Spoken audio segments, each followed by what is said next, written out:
Hey guys, welcome to First Principles Finance, where we evaluate the market, individual stocks, and personal finance from a first principles approach.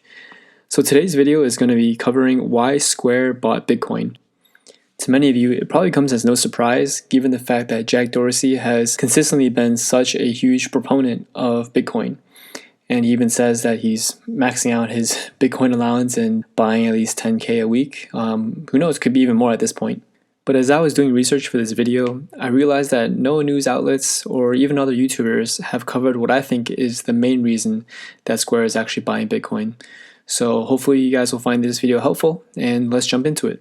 So by now you guys have probably all seen the headlines showing how Square has bought 50 million Bitcoin, and another small tech firm, MicroStrategy, has also bought 425 million in Bitcoin. What's really noteworthy about these purchases is the fact that now we have these large public companies who are actually buying Bitcoin and putting them on their balance sheet. Until now, that hasn't been something that we've seen, and so I think it actually marks a new chapter in Bitcoin. In order to better understand Square's logic behind purchasing Bitcoin, I think it's actually good to go to the source and to look at the white paper that they released on this particular subject. The paper helps to explain how they're able to buy Bitcoin and what measures they're taking to ensure that they're able to continue innovating on Bitcoin. As you can see here, there's a reference to this new Cryptocurrency Open Patent Alliance, which again is meant to enable open access to these crypto inventions. But reading further down, we can see that the primary purpose of this is to actually further Square's mission. And that mission is to give a way for individuals around the world to participate in a global monetary system and secure their own financial future. From this statement, we can actually begin to understand the three core reasons behind Square's investment in Bitcoin. First, it could enable Square to become a market maker in Bitcoin and allow for a process called internalization. I'll get into more about what that means in a second. Next, Bitcoin could be a longer-term investment and/or an inflationary hedge. Lastly, Bitcoin could help Square to expand into other geographies such as Africa or beyond. First, let's take a deeper look at how Square buying Bitcoin could enable them to be a market maker in crypto trading. Back in early 2018, when Square first launched its ability to allow users to trade crypto, they were actually working with the crypto public exchanges. Much of the reason behind working with these exchanges is that this was the fastest way to get to market. In other words, this was their MVP, or minimum viable product. However, it doesn't make sense to work with these public exchanges for too long, given the fact that there aren't really great economics behind it. If you think about it, Coinbase and these other exchanges will actually require their own fees. And so to be able to have a product that is able to stand out and also make sense economically for Square, that obviously requires a better way to do business. And so they've made this transition to using over-the-counter desks in order to trade crypto instead of working through the public exchanges. There are a couple reasons for this. Quote, working with a broker likely gets Square better pricing and better execution services than floating orders on the open market, as well as more confidentiality. The natural next progression from that is actually becoming a market maker. So by having Bitcoin on its own balance sheet, Square is then able to buy and sell out of its own inventory.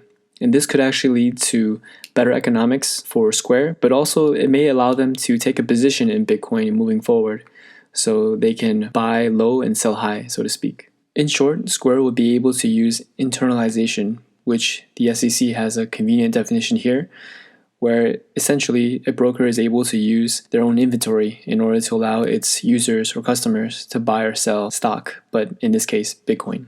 So this alone could be a game changer for Square. Their Bitcoin revenue was already increasing quarter over quarter at a pretty rapid clip, and I can only imagine that as trading continues to grow, so will the revenues, and as revenues continue to grow, especially as they use internalization, then they're going to have even better economics on this. Next up, Square could be using their $50 million purchase of Bitcoin to be both an investment and an inflationary hedge. If we look at the chart of the Fed balance sheet, we can see that it has become super bloated over the past few months.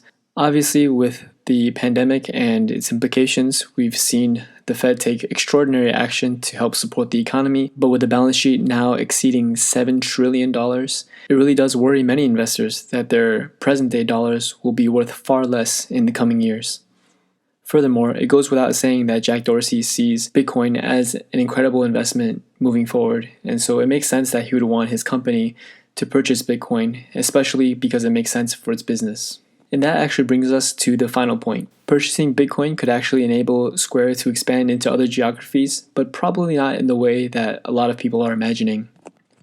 I've heard from other YouTubers that this may enable them to work with consumers in Africa, but they never specify how.